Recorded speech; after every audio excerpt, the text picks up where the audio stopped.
Hello children आज की इस वीडियो में हम 9th क्वेश्चन डिस्कस करेंगे एक्सरसाइज 13.8 का और ये है क्लास 9th के लिए। तो चलो पहले हम क्वेश्चन रीड कर लेते हैं, then we will understand what is there in the question given, asked and how we have to solve it. So the 9th question says there are 27 solid iron spheres, each of radius r and surface area s. And they are melted to form a sphere with radius s dash. Find first the radius r dash of the new sphere and the ratio of the spheres s and s dash. So बेटा इस question में क्या बता रहा है, ये बोल रहे हैं कि आयन स्फीयर्स होते हैं, छोटे छोटे आयन स्फीयर्स अज्यूम कर लो, ये उसका रेडियस बोल रहा है आपको r लेना है और ये स्फीयर को हम s मानेंगे। अब हो क्या रहा है, ऐसे जो आयन स्फीयर्स हैं, कितने, ऐसे 27 आयन स्फीयर्स, उसको क्या कर रहे हैं, उसको अगर आप मेल्ट करते हो, 27 आयन स्फीयर्स हैं, इन सबको इकट्ठा करके आप पिघला रहे हो और जब आप पिघलाओगे तो आपको फिर से एक नया स्फीयर मिलेगा, ठीक, उसको आपको अज्यूम करना है एस डैश और इस वाले स्फीयर का रेडियस अज्यूम करना है आर डैश। इसके बाद मांगा क्या है, इन्होंने बोला है पहला आपको आर डैश, ये जो नए स्फीयर का रेडियस है वो निकालना है और दूसरा वो बोल रहे हैं आपको दोनों स्फीयर का रेशियो कंपेयर करना है, रेशियो निकालना है। चलिए सो फर्स्ट पार्ट शुरू करते हैं। शुरू करने के पहले हमें यह समझना होगा कि इस क्वेश्चन में मोस्ट सुटेबल फॉर्मूला कौन सा होगा। देखो बेटा, स्फीयर में हम या तो सरफेस एरिया का एक फॉर्मूला यूज कर सकते हैं जो है पाई आर स्क्वायर, या तो वॉल्यूम ऑफ अ स्फीयर जो है 4/3 पाई आर क्यूब। सो क्या दोनों में से हम कोई भी फॉर्मूला यूज कर सकते हैं? नहीं, ऐसा नहीं कर सकते। हमें बस ये समझना है, प्रॉब्लम बच्चों को सॉल्व करने में नहीं आती, प्रॉब्लम आपको आ रही है कि कौन सा फॉर्मूला कब यूज करना है और क्यों यूज करना है। तो चलो पहले ये समझते हैं कि इसमें कौन सा फॉर्मूला लगेगा।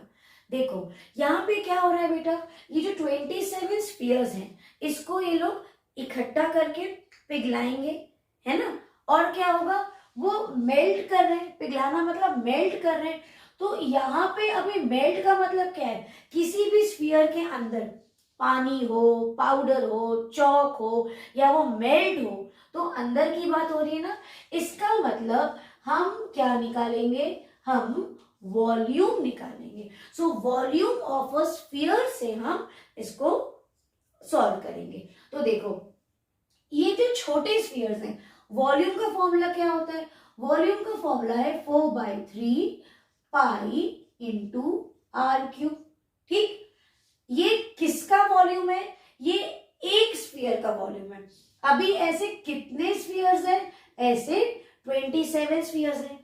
क्या हो रहा है, इन 27 स्फीयर्स के वॉल्यूम को जब आप मेल्ट करते हो, इसी से तो ये बनेगा ना, तो इसका मतलब ये इक्वल टू ये, क्योंकि ये पूरे 27 स्फीयर्स को जब मेल्ट करोगे तब ये बनेगा।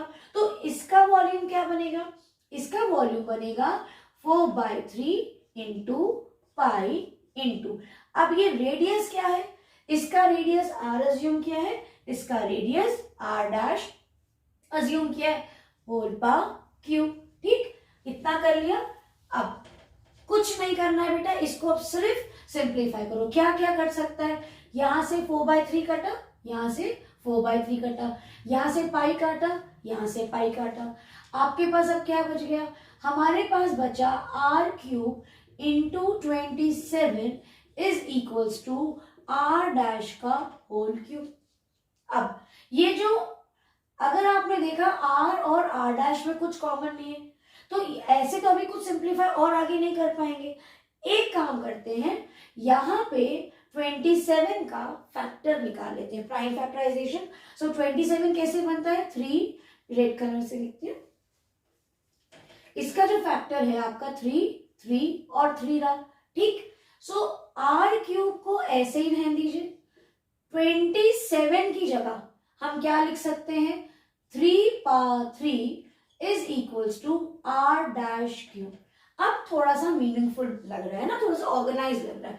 इसको और सजा देते हैं और सिंप्लीफाई कर देते हैं।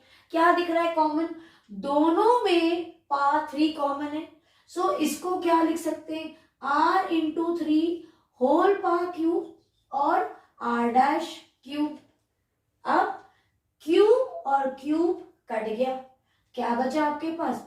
r into 3, that means 3r is equals to r dash. यही तो निकालना था। सो जो छोटा वाला स्फीयर है, ये किसका है? r, ये छोटे स्फीयर का है, इसका स्फीयर r है, तो r डैश कितना हो रहा है? r डैश जो है इस बड़े वाले का रेडियस इसका 3 टाइम्स होगा। ठीक, इसका मतलब ये हुआ। सो ये आपकी जो नया स्फीयर था r डैश, उसकी वैल्यू निकल गई। अब बेटा सेकेंड पार्ट है। सेकेंड पार्ट में आपको क्या निकालना है? आपको कंपेयर करना है सरफेस S और S डैश का ratio. So S and S dash का रेशियो, तो सरफेस एरिया अब स्फीयर का क्या होता है? 4πr²। सो सरफेस एरिया S डैश का क्या होगा? क्या फर्क है? ये तो कांस्टेंट वैल्यू है, r यहाँ पे इसका दिया हुआ है। सो नया जो स्फीयर था उसका क्या दिया था? r डैश का स्क्वायर। सिमिलरली वही करेंगे, पाई पाई एंड 4 4 आपस में कट जाएगा। अब क्या मिला आपको? s upon s dash is r² upon r dash का स्क्वायर। अब देखिए, अभी हमने r डैश की वैल्यू निकाली, इसको ठीक से लिख दें ऐसे, r डैश। अभी हमने r डैश की वैल्यू निकाली। r डैश की वैल्यू क्या है? 3r। बस इसको हम इसमें इक्वेट कर देते हैं। s अपॉन s डैश कोई चेंज नहीं, r² में कोई चेंज नहीं, r डैश की जगह, सिर्फ इसकी जगह आप क्या लिख लो? 3r। बाकी जो स्क्वायर है वो ऐसा ही रहेगा। अब क्या बन जाएगा? ये r² तो ऐसा ही रहेगा, और ये क्या है? 3r का whole square, that means 3r into 3r, 3 3 9 और r²। अब r² कैंसिल कर दिया, तो s अपॉन s डैश की वैल्यू क्या बची? 1/9, दैट मीन्स 1:9। ये है स्मॉल सरफेस आयन सरफेस और जो मेल्ट करके बड़ा आयन सरफेस था, उन दोनों का ratio. So I hope you have understood the 9th question. So please try on your own, and if you have any problem let me know. God bless you बेटा।